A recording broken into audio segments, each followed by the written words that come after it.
Bismillahirrahmanirrahim. Assalamualaikum warahmatullahi wabarakatuh. Sebelumnya perkenalkan, nama saya Agung Romo Sulistyo, mahasiswa ilmu tanah pada angkatan 2018, Fakultas Pertanian, Universitas 12 Maret Surakarta. Nah, di sini saya akan mempresentasikan hasil bahan dari proposal penelitian saya dengan judul evaluasi kelas kemampuan lahan sebagai penentu kesesuaian penggunaan lahan di wilayah non sawah Kabupaten Pacitan, disusun oleh saya sendiri, Agung Mas Sulistyo, NIM H02180002. Nah, berikut untuk daftar isinya, yaitu pertama ada pendahuluan, tinjauan pustaka, metodologi penelitian, tahapan penelitian, jadwal penelitian, yang terakhir ada daftar pustaka. Nah, untuk yang pertama ada pendahuluan. Nah, untuk pendahuluan di sini pada penelitian saya ini latar belakangnya oleh di Kabupaten Pacitan itu mengalami perkembangan yang sangat pesat, baik dari kawasan industrinya, sarana prasarana pendukung maupun untuk perkembangan dari pemukiman. Menurut Moniaga pada tahun 2011, daya dukung lahan diperlukan untuk mendukung kebutuhan manusia dalam bentuk penggunaan lahan. Tujuannya adalah untuk memenuhi kebutuhan manusia, terutama bahan makanan. Nah, di daerah Pacitan juga terdapat banyak daerah kars yang rawan akan erosi dan longsor. Nah, menurut Feranti pada tahun 2011, tingginya laju konversi lahan pertanian didorong oleh beberapa kasus, yaitu adanya bencana alam longsor dan juga usaha intensifikasi pertanian yang tidak optimal.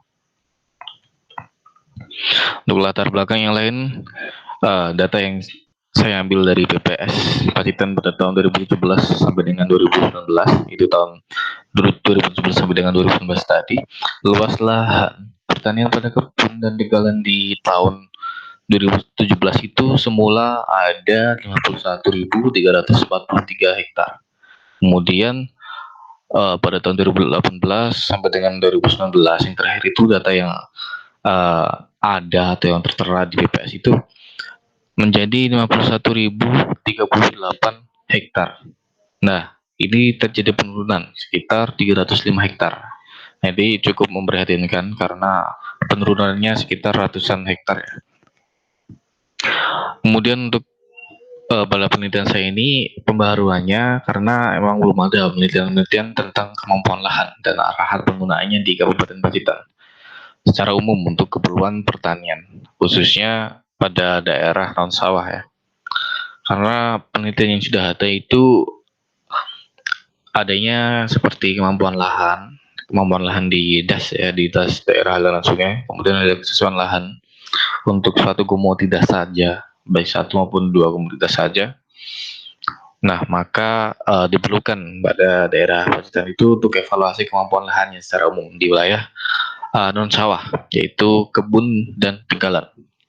Menurut Sitohang et al. Pada tahun 2013, lahan yang dikelaskan ini bertujuan untuk mengelompokkan lahan yang dapat diusahakan bagi pertanian berdasarkan potensi dan pembatasnya agar dapat berproduksi secara berkesinambungan. Rumusan masalah yang ada dalam penilaian saya itu yang pertama, bagaimana nilai kelas kemampuan lahan di wilayah non sawah di Kabupaten Pacitan. Kemudian yang kedua ada bagaimana rekomendasi penggunaan lahan yang tepat berdasarkan kelas kemampuan lahan pada wilayah non sawah di Kabupaten Pacitan. Nah, penelitian saya ini berdasarkan dari rumusan masalah tadi, ini bertujuan untuk menilai memetakan kelas kemampuan lahan di wilayah non sawah di Kabupaten Pacitan. Yang kedua, memberikan rekomendasi penggunaan lahan yang sesuai berdasarkan hasil evaluasi kemampuan lahan wilayah non sawah di Kabupaten Pacitan. Untuk manfaat dari penelitian yang saya akan lakukan ini, tentu yang pertama memberikan informasi terkait kelas kemampuan lahan dan rekomendasi penggunaan lahan pada Satuan Peta Lahan atau SPL ke pihak terkait, yaitu pemerintah daerah Pacitan dan masyarakat setempat. Untuk yang kedua, itu berkontribusi terhadap pengembangan ilmu pengetahuan, terutama di bidang pertanian. Yang terakhir atau yang ketiga itu menambah informasi dan pengetahuan bagi peneliti, pembaca, serta dapat digunakan untuk penelitian lebih lanjut sehingga memberikan kontribusi yang lebih besar lagi dalam kehidupan bermasyarakat di daerah Pacitan. Kemudian untuk tinjauan pustaka yang saya ambil ini untuk sumber yang pertama ada evaluasi kemampuan lahan, perkembangan Kabupaten Pacitan yang pesat. Ini membawa implikasi yang terjadinya kenaikan lahan non pertanian dan penurunan ketersediaan lahan pertanian akibat konversi lahan maupun bencana alam. Kemudian dari hal tersebut diperlukan nih untuk evaluasi kemampuan untuk mengetahui kelas penggunanya. Nah, hal ini dapat dilihat dari tahun 2017 sampai dengan 2019 ya. Dari lahan pertanian itu di Kebun dan Tegalan itu pada tahun 2017 dari 51.343 hektar. Nah, dari data yang terakhir yang ada di BPS Pacitan itu pada tahun 2019 itu hanya sekitar 51.038 hektar. Ya, jadi penurunannya sekitar 305 hektar. Dan ini cukup memprihatinkan karena penurunannya sampai dengan ratusan hektar ya. Kemudian untuk evaluasi kemampuan lahan ini penting dilaksanakan dalam pengelolaan kawasan kas. Nah, ini dikarenakan memiliki sumber daya lahan yang terbatas dan pengelolaan lahan yang tidak tepat. Hal ini menyebabkan penurunan produktivitas lahan. Nah, sehingga kawasan kas ini perlu atau harus dikelola dengan baik untuk penggunaan lahan yang berkelanjutan. Nah, Maria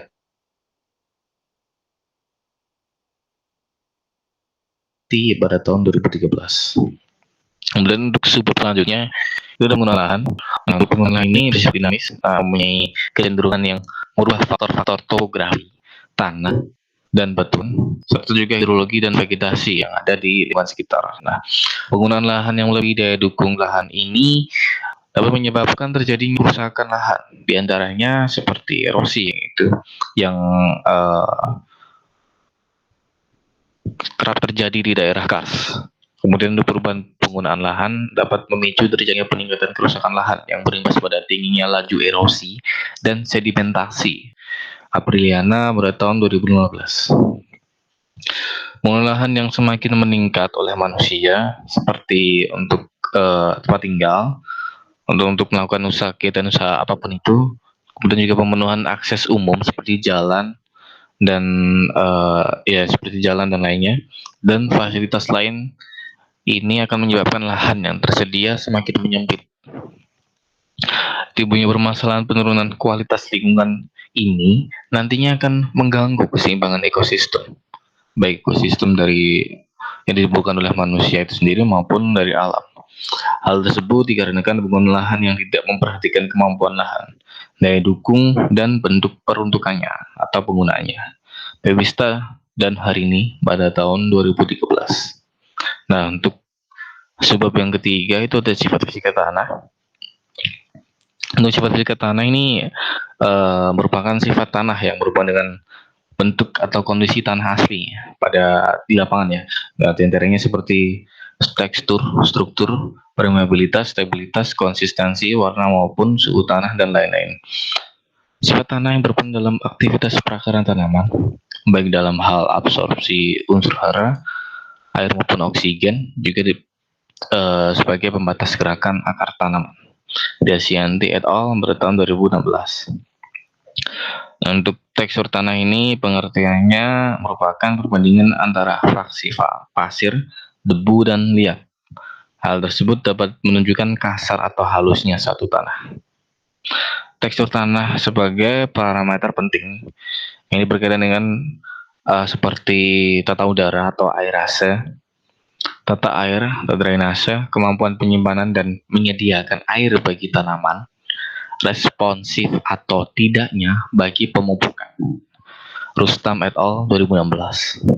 Kemudian untuk sebab yang keempat itu sifat kimia tanah. Nah, dari berbagai tipe penggunaan lahan yang dibutuhkan untuk sandang, pangan, dan papan ini berpengaruh tingkat kesuburan tanah itu, baik dari sifat kimia, fisika maupun biologi tanah. Dari hal tersebut diambil dari komponen kimia tanahnya ini dipengaruhi meliputi seperti pH tanah, unsur N, P, K, C organik, dan KTK pada tanah. Campuran dari pelapukan batuan dan jasad makhluk hidup yang telah mati dan membusuk. Akibat pengaruh cuaca, jasad makhluk hidup tadi akan menjadi lapuk, sehingga mineral-mineralnya akan terurai atau terlepas dan kemudian membentuk tanah yang subur. Sari Devi et al. Tahun 2013. Nah, dari peningkatan kesuburan tanah ini diperlukan untuk bahan organik dalam bentuk C organik di tanah yang dipertahankan tidak kurang dari 2%. Tidak kurang dari 2%. Nah, ini berhubungan dengan KTK ya, atau kapasitas tukar kation di dalam tanah, dan dapat meningkatkan KTK tanah dari hal tersebut.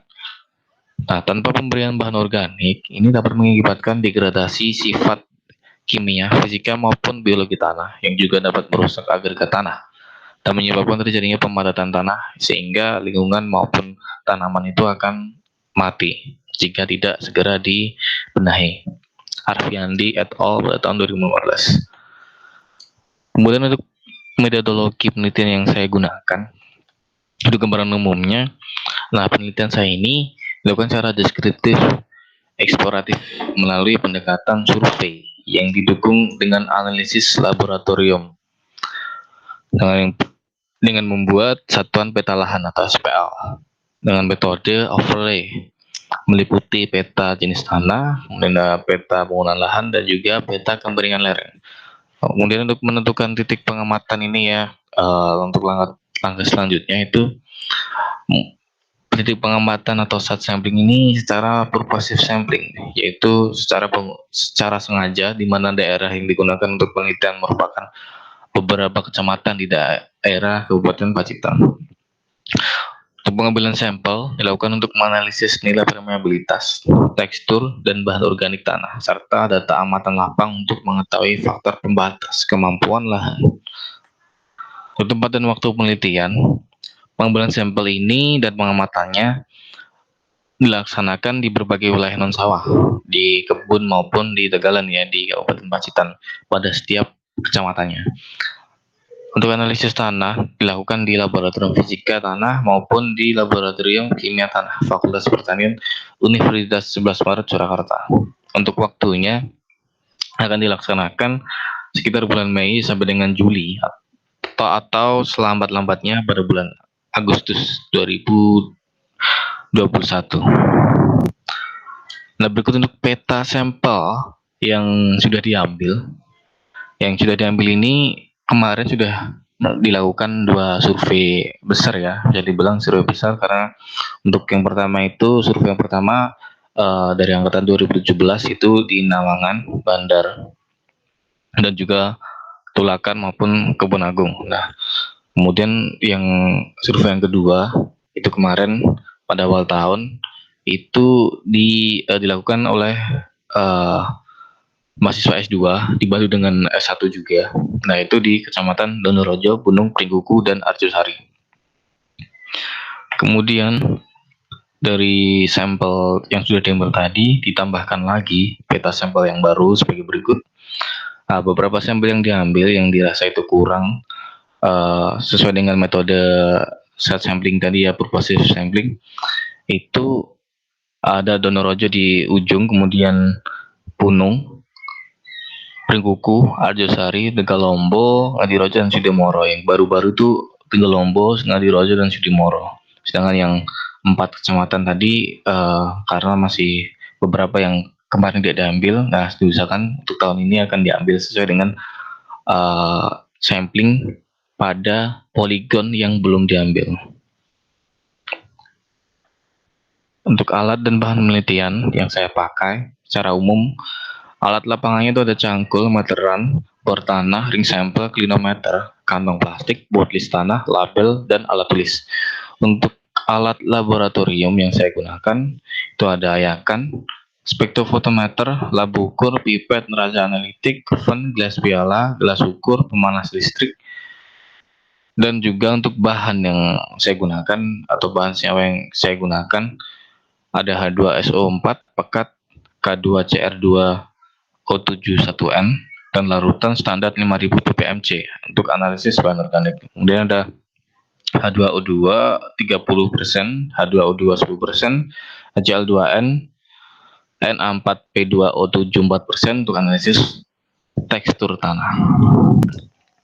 Lah untuk lebih detailnya, itu ada pada parameter dan analisis tanah di laboratorium. Nah, berikut ini untuk parameter yang diambil. Yang pertama, tekstur tanah. Metode yang saya gunakan itu metode pipet.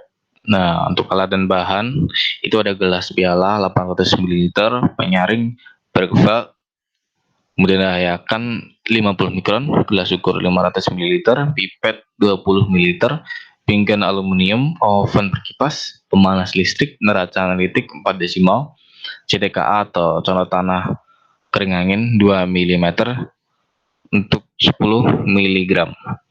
Kemudian ada H2O2 10%, H2O2 30%, HCl2N, dan larutan Na4P2O7 4%. Untuk parameter selanjutnya ada permeabilitas tanah. Metode yang digunakan itu falling head per meter. Alat dan bahan yang digunakan ada ring sampel, permeameter, bak perendam, gelas piala, gelas ukur, stopwatch, penggaris, dan contoh tanah tidak terusik dalam ring sampel. Kemudian yang terakhir untuk analisis di lab itu ada bahan organik tanah. Metode yang saya gunakan Walkley dan Black. Alat yang digunakan serta bahan yang digunakan labu takar 50 ml, gelas piala 50 ml, gelas ukur 25 ml, pipet drop, pipet ukur, CTKA 0,5 mm, K2CrO2, O7 1N, asam sulfat pekat, aquades, dan larutan standar 5000 ppm C. Kemudian untuk parameter di pengamatan di lapangan atau yang dilakukan di lapangan itu, yang pertama ada pengemiringan lereng. Nah, pengemiringan lereng ini menggunakan alat geometer dengan dilakukan seminimal mungkin 2 orang pada daerah atau kemiringan yang berbeda. Tentu 2 orang ini ketinggian atau tinggi orangnya itu diusahakan untuk kurang lebih sama agar dapat digunakan untuk alat geometer itu sendiri ya, biar sejajar dengan kemiringan lereng. Kemudian untuk tingkat erosi, ini diamati secara langsung di lapangan dengan mengamati besarnya erosi yang terlihat di lapangan. Jadi jika di lapangan itu dirasa sangat miring dan tanahnya juga tidak ada terasering atau sengkedan yang ada, itu mungkin bisa dibilang tingkat erosinya tinggi dan seterusnya. Nah, kemudian ada kedalaman tanah. Nah, kedalaman tanah ini dengan mengebor tanah sampai tidak dapat ditembus oleh bor tanah. Jadi setelah kedalaman 20 dan 40 tadi diambil, kemudian dibor lagi sampai dengan kedalaman yang menggunakan bor tanah tadi tidak bisa ditembus lagi. Nah, biasanya untuk kebun tegalan itu kurang lebih 60 cm atau ada juga yang 80 cm. Kemudian untuk drainase, nah dilakukan dengan alat bor tanah, dengan mengebor tanah sampai menemukan konkresi pada tanah. Kemudian kerikil atau batuan pengamatan dilakukan dengan mengamati luas batuan permukaan yang menutupi tanah dan persentase batuan tersingkap atau yang di permukaan itu. Kemudian ada ancaman banjir. Nah, ancaman banjir ini dapat dilakukan secara langsung ya, itu apakah ada sisa-sisa hewan-hewan atau apa benda-benda yang dari laut, atau bisa juga ditanyakan kepada warga sekitar apakah di daerah tersebut itu sering terjadi banjir atau tidak.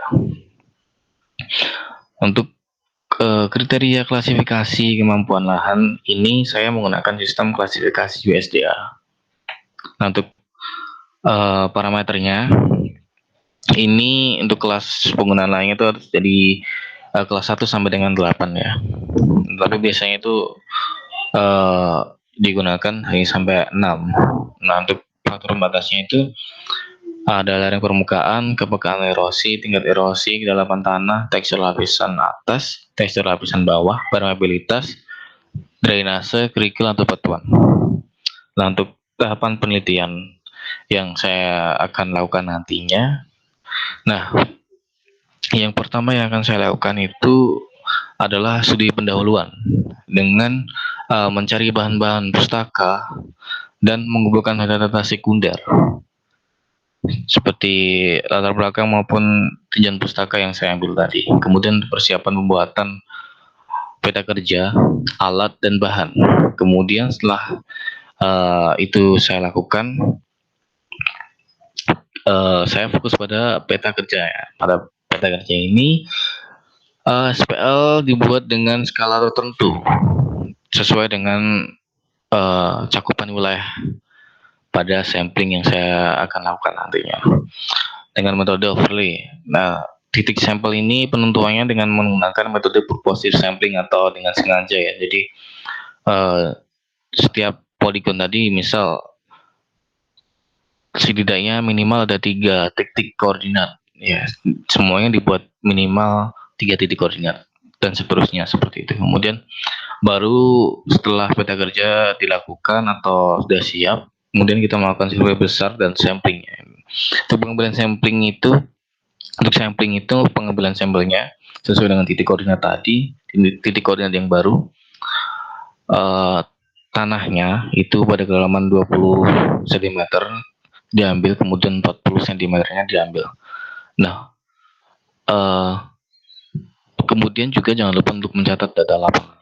Selain itu juga untuk permeabilitas tadi dibutuhkan ring sampel. Untuk ring sampel ini sesuai dengan ringnya itu biasanya pada kedalaman 5 cm dan juga 10 cm. Lapisan atas dan lapisan bawah. Baru nanti setelah survei dan pengambilan sampel, dilakukanlah analisis laboratorium. Dan analisis laboratorium ini sesuai dengan sifat fisika, kimia, dan biologi tanah jika diperlukan untuk biologi tanahnya ya. Setelah analisis laboratorium, baru kita melakukan analisis data. Dari data-data yang didapat dari analisis laboratorium tadi, kemudian dianalisis data-datanya dapat menggunakan dengan metode ANOVA, atau jika nantinya terdapat beda data atau beda yang nyata pada data tersebut, dapat dilanjutkan dengan metode DMRT. Kemudian baru perhitungan tadi dikelaskan sesuai dengan kelas kemampuan lahannya, dan rekomendasi apa yang bisa saya berikan untuk kelas kemampuan lahan tersebut sesuai dengan penggunaan lahannya masing-masing. Barulah setelah kelas kemampuannya itu dibagi sesuai dengan penggunaan lahannya, baru nanti pemetaan dapat dilakukan sesuai dengan pemetaannya. Jadi pemetaan kemampuan lahan di Kabupaten Pacitan. Nah, untuk jadwal penelitian yang akan saya lakukan dan yang sudah saya lakukan itu yang pertama studi pendahuluan pada bulan Mei minggu kelima itu sampai dengan Juni minggu pertama itu studi pendahuluan. Kemudian pembuatan peta kerja SPL overlay itu Juni minggu pertama sampai dengan 2. Survei dan sampling itu minggu ketiga 4 pada bulan Juni, analisis laboratorium minggu ke-4 Juni, dan 1-2 Juli. Kemudian analisis data yang saya lakukan nanti pada bulan sekitar Juli, di minggu pertama sampai dengan minggu ke-3. Kemudian baru penghitungan kelas kemampuan lahan, itu pada bulan Juli minggu ke-3 sampai dengan 5. Dan terakhir ada pemetaan kelas kemampuan lahan, itu sekitar bulan Juli minggu ke-4 sampai dengan 5. Nah, berikut untuk daftar pustaka yang saya ambil dari latar belakang maupun tinjauan pustaka yang saya tulis tadi sebagai berikut. Dan juga ini. Nah, mungkin sekian presentasi dari proposal penelitian yang akan saya lakukan nantinya. Nah, semoga untuk kedepannya dapat berjalan dengan lancar. Mungkin sekian yang saya dapat sampaikan. Kurang lebihnya mohon maaf. Assalamualaikum warahmatullahi wabarakatuh. Terima kasih.